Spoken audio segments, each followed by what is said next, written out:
कहा जाता है कि जब लंका विजय के लिए नल नील समुद्र पर सेतु बनाने में लगे थे और अपार वानर भालू समुदाय गिरि शिखर तथा वृक्ष समूह ला लाकर उन्हें दे रहा था, तब एक गिलहरी भी मर्यादा पुरुषोत्तम के कार्य में सहायता करने वृक्ष से उतरकर वहां आ गई।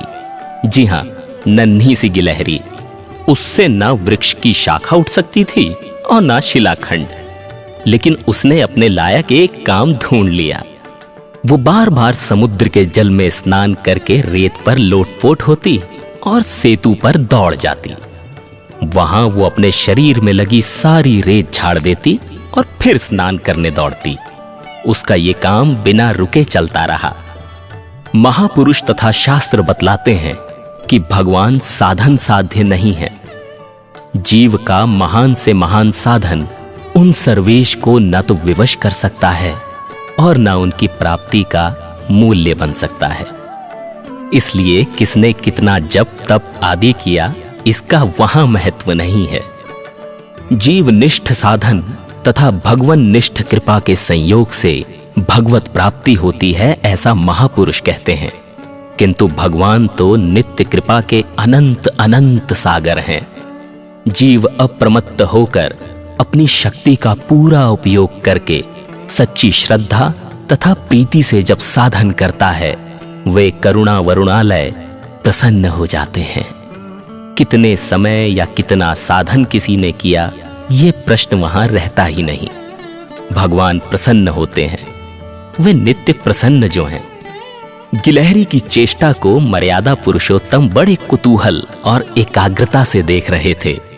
उस क्षुद्र जीव की ओर किसी दूसरे का ध्यान ही नहीं था। किंतु कबीरदास जी ने कहा है ना, चींटी के पग घुंघरू बाजे सो भी साहब सुनता है। श्री राघवेंद्र ने हनुमान जी को संकेत से पास बुलाकर उस गिलहरी को उठा लाने का आदेश दिया। हनुमान जी ने गिलहरी को पकड़कर उठा लिया और लाकर रघुनाथ जी के किसलय कोमल हाथ पर रख दिया। प्रभु ने उस नन्ही गिलहरी से पूछा, तू सेतु पर क्या कर रही थी? तू वानरों या रीछों के पैर के नीचे आ सकती है, या कोई वृक्ष अथवा शिलाखंड तुझे कुचल सकता है। तुझे भय नहीं लगता? गिलहरी ने हर्ष से रोम फुलाए, पूंछ उठाकर श्री राघव के कर पर गिराई और बोली, मृत्यु 2 बार तो आती नहीं। आपके सेवकों के चरणों के नीचे मेरी मृत्यु हो जाए तो ये मेरा सौभाग्य होगा। सेतु में बहुत बड़े बड़े शिलाखंड और वृक्ष लगाए जा रहे हैं। बहुत श्रम करने पर भी नल नील सेतु को पूरा समतल नहीं कर पा रहे हैं।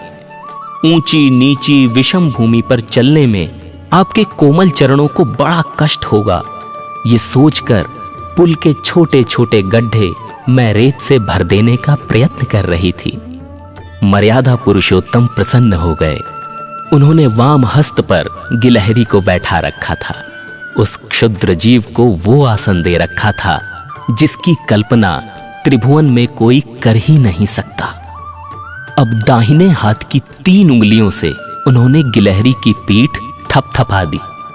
कहते हैं कि गिलहरी की पीठ पर राम की उंगलियों के चिन्ह स्वरूप 3 रेखाएं बन गईं और तभी से सभी गिलहरियों को वे रेखाएं भूषित करती हैं।